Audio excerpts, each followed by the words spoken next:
Hi, everybody. Thanks so much for tuning in, and I sure look forward to being together again. But until then, thanks for joining us from wherever you are joining us from. And for those of you who've allowed us to be your church while your local church is gearing up to reopen, we've enjoyed having you, and we hope that you will continue to join us from time to time. We will be here as long as you need us. Now, let's jump in to today's message.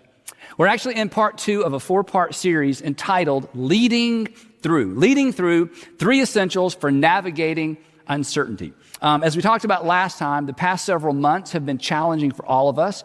They've been brutal for most of us, right? Financially, socially, mentally, relationally.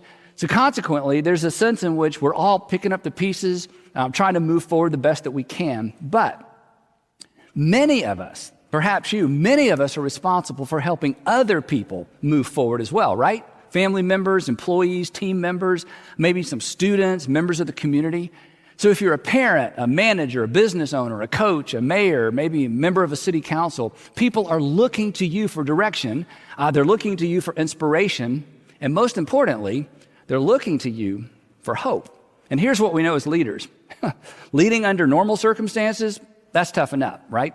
But leading folks through what we've just come through, not for the faint of heart. And I won't tell if you won't, but the people who are looking to us for leadership, they have no idea. They have no idea how unprepared we really are, right? We said this last time. We don't have all the answers, right? And we don't always know what to do. And there's a sense in which we're all just kind of making this up as we go along. At least I know I am. So there's no point in kidding ourselves, and there's no point in kidding the people who are looking to us for leadership. That uncertainty makes leadership uncertain. But uncertainty is a permanent part of life. In fact, it's a permanent part of the leadership equation. Uncertainty is why the world needs leaders. Uncertainty is why your family, your company, or your city needs you. So here's what we're doing. In this series, we're discussing 3 essentials for leading through times of uncertainty and disruption. These are non-negotiables. I think they're irreducible minimums. These are always important, but in times of uncertainty, they are more important than ever. So last week, we kicked things off with a narrative from the Old Testament that presented us with the big picture as it relates to our role as leaders and influencers. And we were reminded of this, that leadership is a stewardship. Leadership is a stewardship. It is on loan. It's an opportunity. It's a responsibility. We don't have people. We are responsible to people and for people. Leadership is the stewardship. And remember the second part of this? And it is temporary, right? The clock is ticking. Time will eventually run out on our influence, on our authority. Eventually, we either give it away or it'll be taken away. It's temporary because, well, we're temporary. And knowing that there's an expiration date should inform our posture and our tone and our humility as leaders. Leadership is a stewardship. It's temporary. And then here's the third part of our equation. We are accountable. Every leader is accountable to somebody. Every leader is accountable to somebody for how they steward or manage their influence. So if you're a theist, or more specifically, a Jesus follower, here's what we know. There's actually a divine component to this as well. So with that as the broad context, I want us to dive into the first of our 3 non-negotiables for leading in times of uncertainty. So here we go. Every leader exercises authority on 2 levels. One level is immediately apparent. One level becomes apparent. One level determines the leader's influence within a defined context, and the other level determines their influence beyond that context. Now, immediately apparent is what we're going to call our positional authority. Positional authority is like father, mother, a manager, owner, boss, executive, police officer, teacher, coach. We pay attention to those people because they have a position or a role in our lives. The second level of authority has nothing to do with a position. It has everything to do with influence. In fact, the people who have the most influence in our lives, often they have little to no actual official authority over us, right? It's just something about them that gives them influence in our lives. They have an authority that extends beyond a title or even a time frame. They have what we're going to call moral authority. They have moral authority because there's alignment. You've seen there's alignment between what they say and what they do. There's alignment between what they expect of us and what they expect of themselves. Moral authority is the credibility they've earned by walking their talk. It's the alignment between who they claim to be and who we discover that they really are. And moral authority, this is why this is so important. Moral authority equates to influence. When there's a difference, you know this, when there's a difference between what somebody says they're going to do and what they do, what they expect of us and what they expect of themselves, what happens? What do we lose? We lose respect. And consequently, when we lose respect, they lose influence. We are far more easily influenced. We are far more easily influenced by people we respect. And moral authority creates respect. It makes a person more respectable. It makes you more respectable. And when someone lacks moral authority, let's face it, it's hard to hear what they're saying. Not because of what they're saying, but because of who's saying it. For example, and this may be a bit painful, if you grew up with a parent who struggled with substance abuse, or maybe you grew up with a parent who had a gambling habit that undermined the stability of your home, you understand this, right? It was hard to take their advice.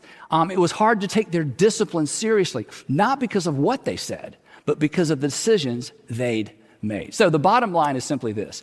Positional authority provides a person with influence within a specific context for a limited time, supervisor, coach, boss, parent, officer, right? But moral authority provides a person with influence in a variety of contexts for an indefinite period of time. Moral authority, or the influence that we get from walking our talk, is always important, right? But it is more important than ever during times of uncertainty and disruption. Now, the Jewish scriptures, what we call the Old Testament, provides us with a ringside seat to the story of a leader, whose moral authority gave him extraordinary influence during a time of national instability and uncertainty. Nehemiah, who you're familiar with, Nehemiah was a Jewish exile who was living in Persia in the 5th century BC. He was the personal servant or attendant to King Artaxerxes of Persia, King Artaxerxes I. And by this time, when this story takes place, Israel had been a vassal state for about 250 years. They had no independence as a state for over 250 years. First, it was under the Assyrians, then the Babylonians, and now they're paying taxes to the Persians.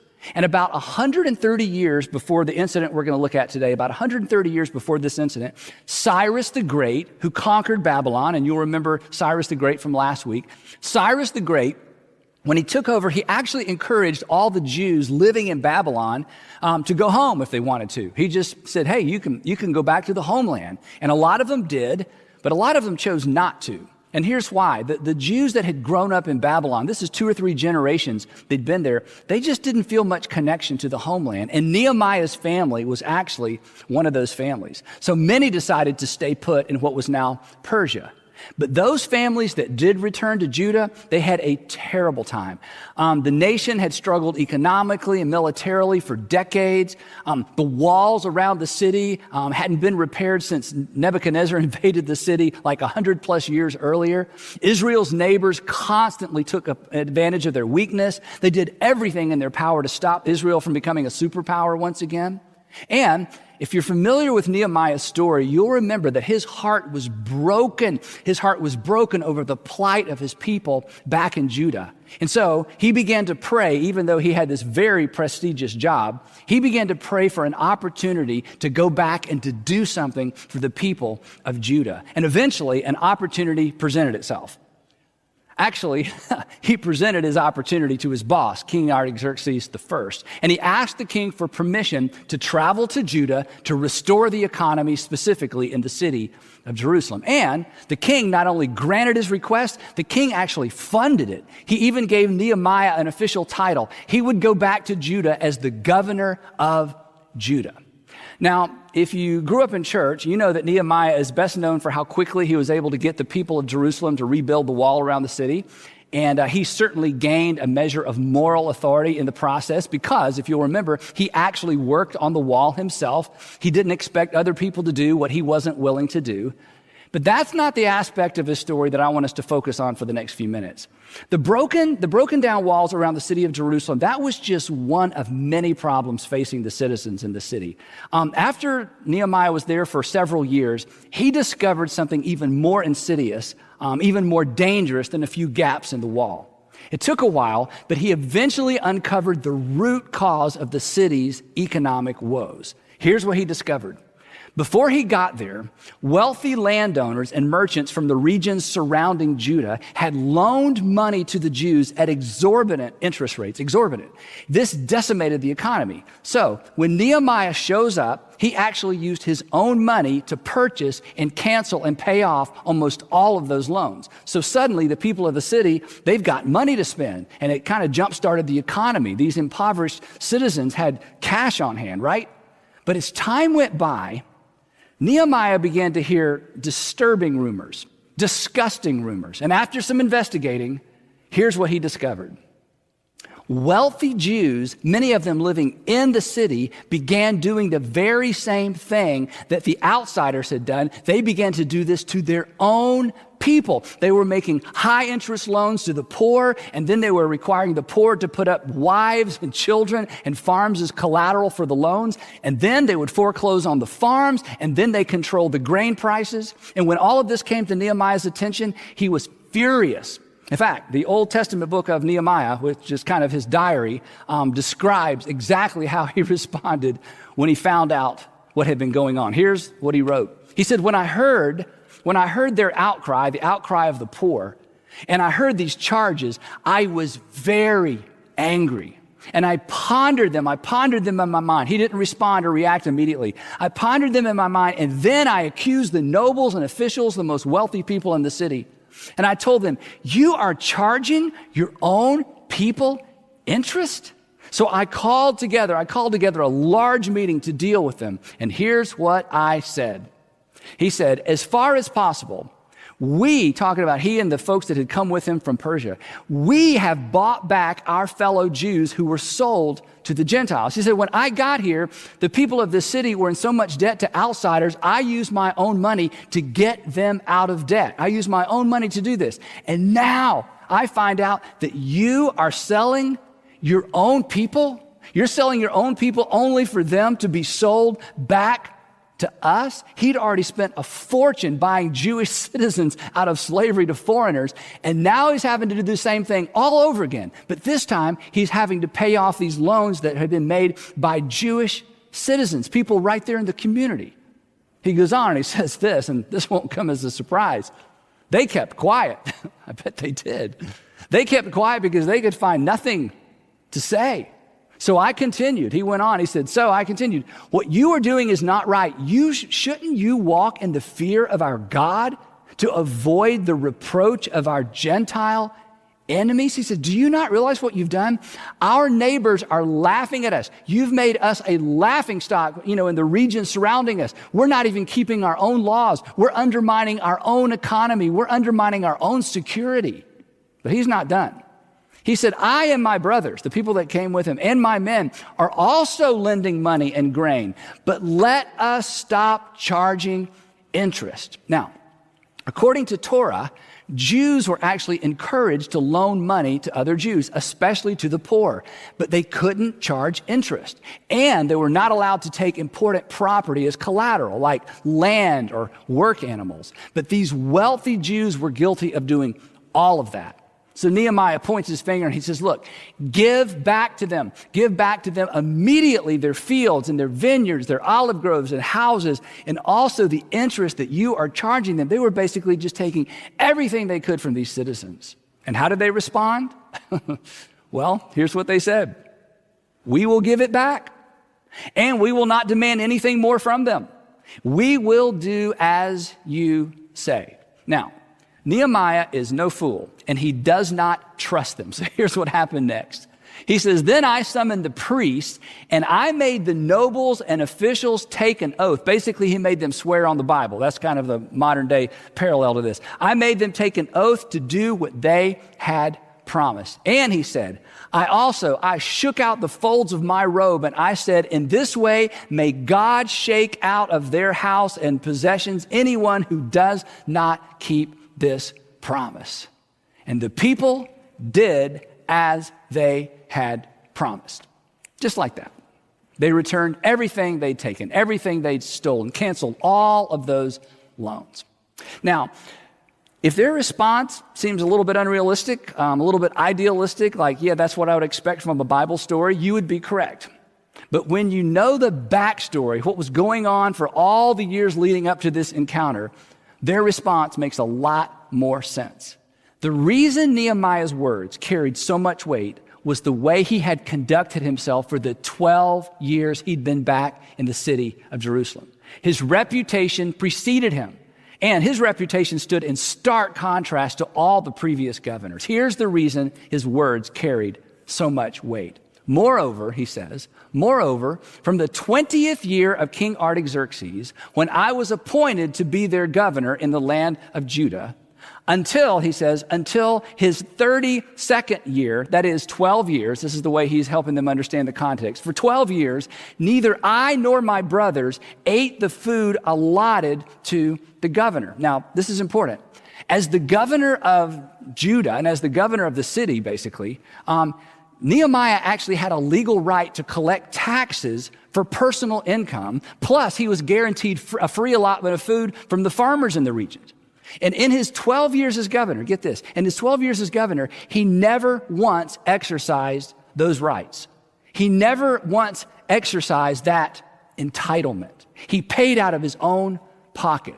And this was, again, it was in stark contrast to the governors who'd come before him. In fact, this is what he says. He says, but the earlier governors, the governors before me, those preceding me, they placed a heavy burden on the people, and they took 40 shekels of silver, which was a fortune from them, in addition to food and wine. And not only the governor, their assistants, the assistants to the governors, also lorded it over the people. That the previous governors had abused their authority. And the wealthy citizens, of course, had taken their cues from who? From the previous governor.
governors. But I love this next statement. He says, but out of reverence for God, I did not act like that. Instead, I devoted myself to the work on this wall. All my men were assembled there for the work. That is, I didn't ask anyone to do what I wasn't willing to do myself. And we did not acquire any land. Now, why does he throw this in?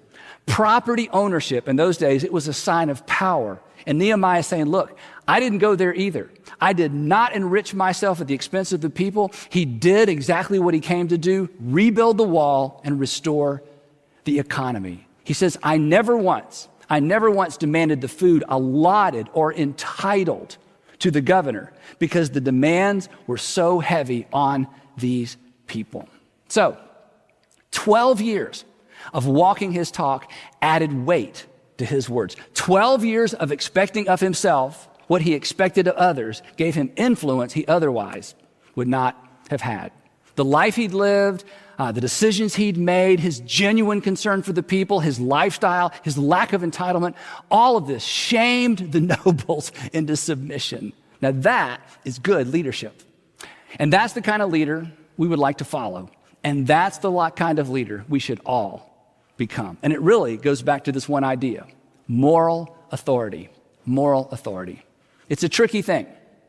It's a tricky thing because it takes years to acquire, but it only takes one unguarded moment to lose. We're always one decision, one word, one reaction away from damaging the thing that gives us influence, the thing that gives us influence beyond our position. It's always important. Moral authority is always important, but it is absolutely an essential during times of disruption and uncertainty. And here's why. Because the people who look to us, especially right now, they want to know they can trust us. And you know this. Trust is earned, and trust is influence. Now, to bring this into sharp and perhaps uncomfortable focus, I want you to think about this. You don't respect your parents because of what they required you to do. Your respect or your lack of respect is determined by what they required of themselves, right? The life they lived. And the same is true for you. And the same is true for me. Our lives always speak louder than our words, and our lives add weight to our words. So, with all that in mind, I want to give you 3 gauges to keep your eye on. 3 gauges to keep your eye on that will help you protect your influence, that will help you protect and guard your moral authority. 3 areas that may indicate you're on the verge of losing what is virtually impossible to regain once it's lost. Number 1, pay close attention to your internal and external response to authority. How do you respond to authority? How do you respond internally and externally? A lot of people have lost their moral authority, have lost their entire reputation by how they responded inappropriately to authority. And here's why I say that. If you consider yourself too important to be under, then you are probably too immature to be over. So pay attention to how you respond to authority. The second thing to keep your eye on is this, your sense of entitlement. Listen to the excuses you make to justify behavior that you would not approve of in other people. Imagine someone you respect doing or saying what you're contemplating doing or saying. That has stopped me in my tracks more times than I can remember, and honestly, more times than I even want to admit. Along these same lines, many years ago, probably 30 plus years ago, author and financial advisor Ron Blue, some of you are familiar with Ron Blue, he gave me some extraordinary advice. Here's what he said. He said, Andy, never do anything you wouldn't want people to find out.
about, or that you wouldn't want to have to stand up and explain to your congregation. Never do anything you wouldn't want people to find out about, or that you wouldn't want to have to stand up and explain to your congregation. I'm telling you, that one piece of advice has caused Sandra and me to walk away from numerous opportunities and investments, none of which were illegal. But here's the thing. I don't want to do anything. We don't want to do anything that undermines our influence with our children, our influence with you, our influence to our broader audience, all of which is a stewardship. And here's the thing about entitlement. You know this. Entitlement is a slippery slope. Maybe, think about it, maybe you do deserve it, whatever it is. Nehemiah deserved it, but here's the thing. If taking what you deserve, don't miss this, if taking what you deserve undermines your influence, your moral authority, think twice. Because odds are, whatever it is that you deserve, whatever it is that you think you deserve, the day may come when you would be willing to return it for the influence and the respect you surrendered in order to get it.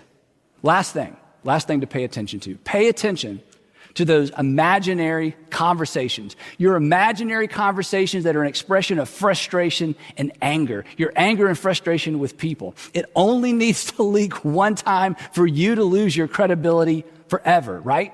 Because come on, I'm sorry doesn't erase anybody's memory. And when you do mess up, fess up, quick, own it. That's the only way to rebuild moral authority. Come on, we trust people who make mistakes. We do not trust people who make excuses. We don't trust them because we know they have their own best interest in mind. Moral authority. It's an essential during times of disruption and uncertainty. Now, to be clear, this is important. Moral authority is not an essential for leadership. You can lead without it. You can parent without it. You can manage without it. But you cannot be a leader worth following without it. You will not maintain your influence without it. Never forget this. People are usually defined, we talked about this last week, people are usually defined by their final chapter, not necessarily their finest chapter. And here's why. Because people are generally celebrated and remembered for their moral authority, not their positional authority. And the same will be true for you. Now, to help you remember this, here's a prayer that I've prayed for, again, 25 or 30 years. I bet I prayed this prayer at least once a day, sometimes multiple times a day. I just made this up. These are my words, but maybe this is something you want to carry into the week. Here's what I pray all the time. Heavenly Father, give me the wisdom to know what's right and the courage to do what's right, even when it costs me. Heavenly Father, give me the wisdom to know what's right and the courage to do what's right, even when it costs me. Your accomplishments may make your name known, but your character, your moral authority will determine what people associate with your name. So guard it at all cost. And we will pick it up right there next time in part 3 of Leading Through.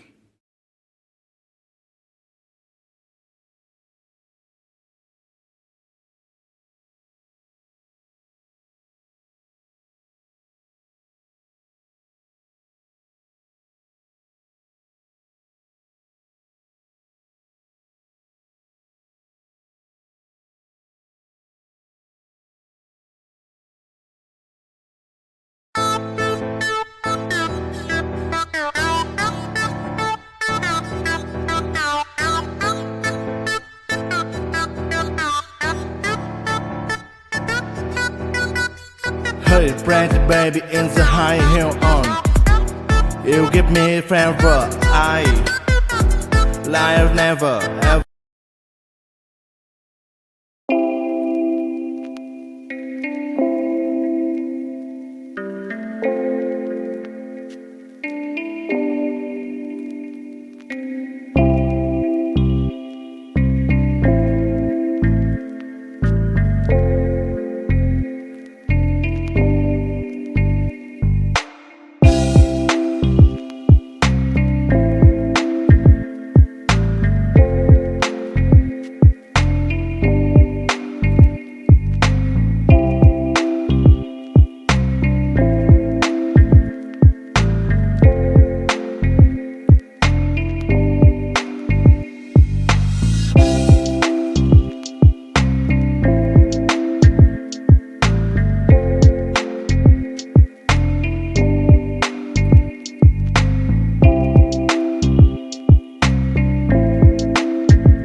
the products of love life. I like the product. Your walk, your talk, your trend. I feel your favor from my ground. You freak you. I'll be my car, and we in the town. Just give me baby, and tell me try that you the one for me. The way you make me feel, the way you make me feel, you really turn me wrong. You really turn me on. You knock me up off my feet. My lonely days are gone. Yeah.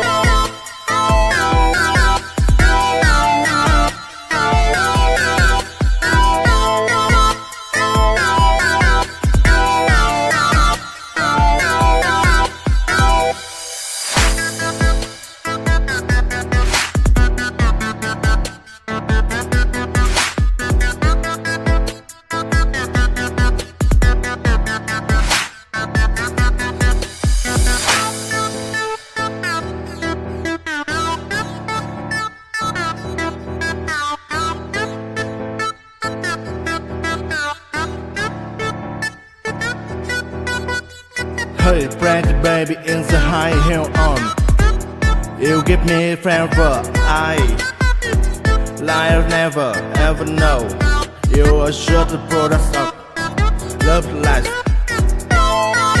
I like the fruit of your walk, your talk, your trend. I feel so forever from my ground. You freak you.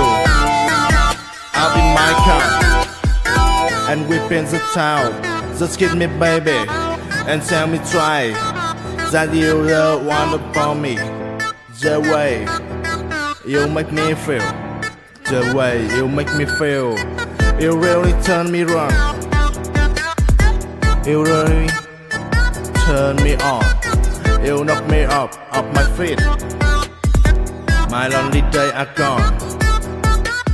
Yeah.